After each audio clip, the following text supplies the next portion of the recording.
Hello, કેમ છો? ઉનાળો આવે ને એટલે બધાને જુદી જુદી જાતની ચાટ ખાવાનું મન થાય અને એમાં પણ દાબેલી હોય ને તો બધાને મજા પડે. અને દાબેલીમાં પણ કચ્છી દાબેલી એટલે કે ઓથેન્ટિક રેસિપી.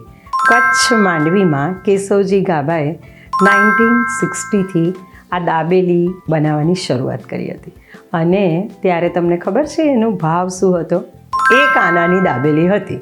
અત્યારે આપણને ખબર છે કે 100 રૂપિયાની, 150 રૂપિયાની ને 200 રૂપિયાની પણ દાબેલી મળે છે, પણ ટેસ્ટ એ જ 1 આનાની હોય કે 100 રૂપિયાની હોય.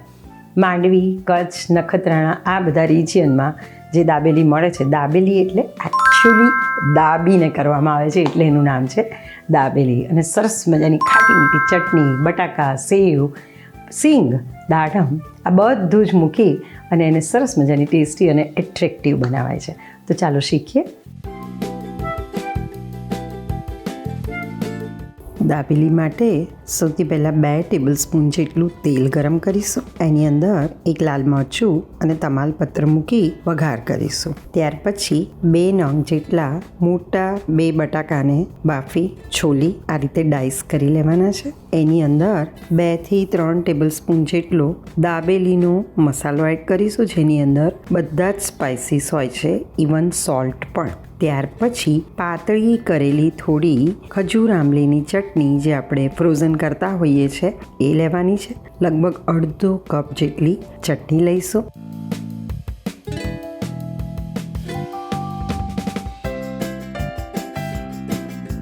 કશ્મીરી લાલ મરચું 1 ચમચી, ધાણા જીરું 1 ચમચી ઉમેરીશું અને લગભગ 2 મિનિટ માટે એને સરસ રીતે હોમોજીનિયસ થાય એ રીતે કૂક થવા દઈશું. સરસ મજાનું સ્ટફિંગ રેડી થઈ ગયું છે. એને આ રીતે પ્લેટમાં સ્પ્રેડ કરી એને ગાર્નિશ કરીશું. કોથમીર, છીણેલું નારિયેળ, દાડમના દાણા મૂકી આ રીતે તમે લારીમાં જુઓ છો ને એવી જ રીતે સ્ટફિંગને સ્પ્રેડ કરેલું છે.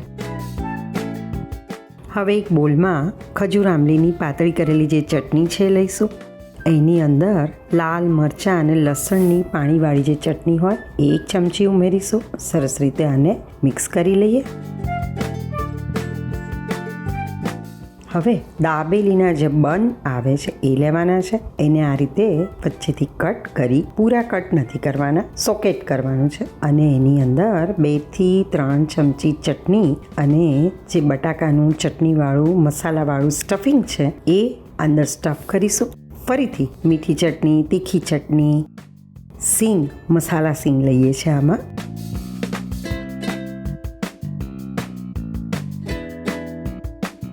કાંદા આ બધું જ મૂકી અને સરસ રીતે મેં તમને કહ્યું એ પ્રમાણે દાબેલી છે એટલે દાબીને પ્રેસ કરી દઈશું એને.